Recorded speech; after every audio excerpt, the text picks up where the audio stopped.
Hello everyone, I am Dr. Bhavesh Prasad, PG third year anesthesia from GGS Medical College. I will be presenting my poster on anesthetic management for lower limb fracture in a patient of rheumatic heart disease with severe mitral stenosis. Mitral stenosis is the most common acquired valvular lesion. It usually follows rheumatic heart disease. It's highly prevalent in developing countries as compared to developed world. Anesthesia in severe aortic stenosis, which describes a valve surface area of less than 1 cm square, can result in rapid clinical deterioration and patient mortality. Hence, they pose a significant risk and challenge for attending anesthesiologist. We are hereby reporting a case of successful conduct of anesthesia in a patient with RSD and severe MS undergoing total abdominal hysterectomy. Coming to the case report, a 70-year-old female weighing 65 kg fell in bathroom and suffered left intertrochanteric femur fracture, planned to undergo proximal femur nailing. Diagnosed with RSD and mitral stenosis in 1990 and operated for closed mitral valvulectomy twice in 92 and 2017. Patient had a history of dyspnea with moderate ejection, that is NOH grade 2. Vitals were BP 130/76, respiratory rate 20 per minute, pulse rate 68 per minute, and missed beats were present. On auscultation, no audible murmur was heard.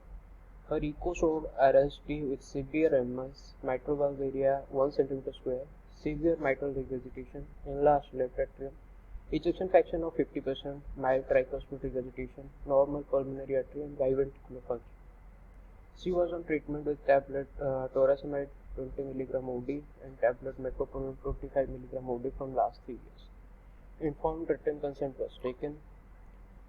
On the day of surgery, the patient was planned under general anesthesia combined with epidural analgesia.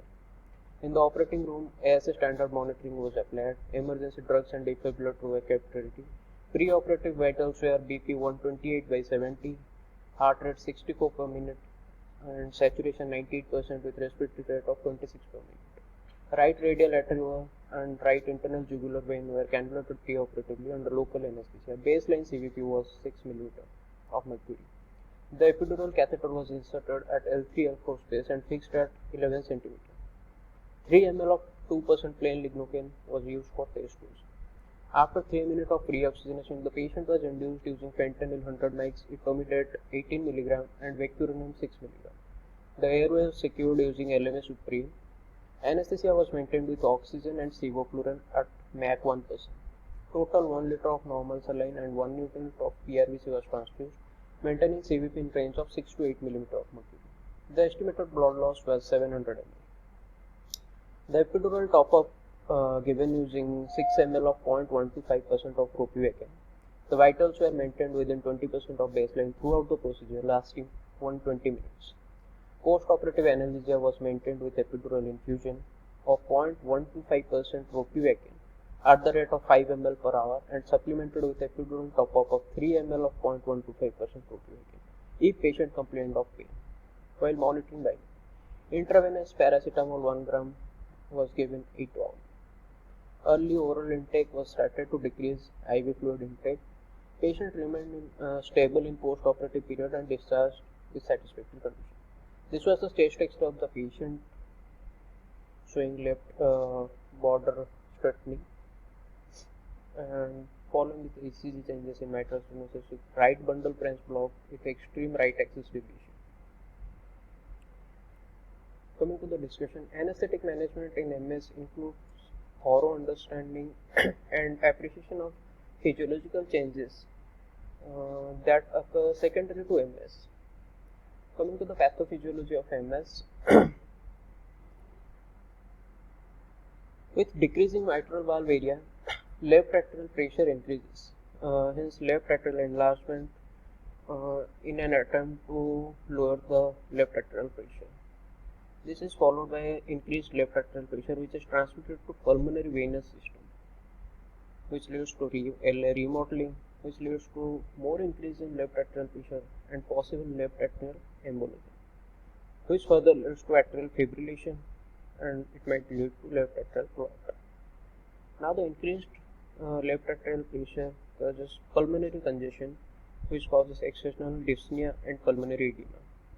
On the other hand, it also increased in peripheral vascular resistance and pulmonary hypertension, which further uh, on goes to right ventricular pressure overload and subsequently right ventricular hypertrophy.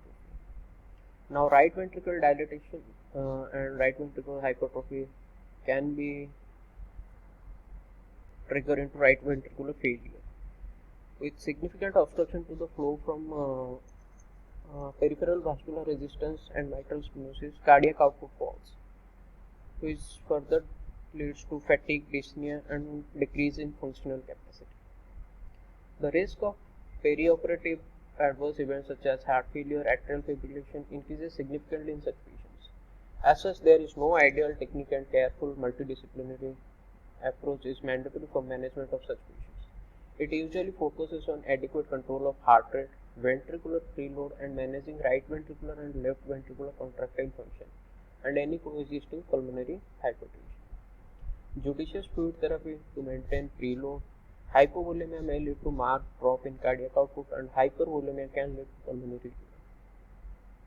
Patients with moderate to severe MS have slow circulation that prolongs arm-brain circulation time. Induction agents should be double diluted and given slowly in titrated doses. Use titrated doses of vasopressor like phenylephrine or noradrenaline to maintain BP, and short-acting beta blockers like esmolol or metoprolol, or calcium channel blockers like diltiazem to control heart rate. Increase in the pulmonary arterial pressure is avoided by preventing hypoxia, hypocarbia, acidosis, lung hyperextension, and nitrous oxide. Epidural anesthesia can be used as sole anesthesia technique in patients with mild to moderate MS. Epidural anesthesia with opioids can be safely considered as supplement to Z as well. Perioperative atrial fibrillation, if occurs, can be managed with agents like amiodarone, esmolol, metoprolol, digoxin, or diltiazem. Synchronized cardioversion is needed if the patient is hemodynamically unstable. Invasive monitoring like CVP and intraatrial BP readings are required to detect and treat sudden changes in hemodynamics that occur in these patients. CVP can be used as a rough guide for fluid management. Post-operative management included proper pain management to avoid tachycardia, continued cardiovascular monitoring to reduce risk of pulmonary edema and right heart failure, adequate oxygenation, and maintaining normothermia. Coming to the conclusion, we conclude that the successful management of patients with valvular heart disease like MS requires thorough pre-anesthetic checkup, careful examination, meticulous monitoring, and judicious use of fluids and drugs, and adequate analgesia. These are the references. Thank you.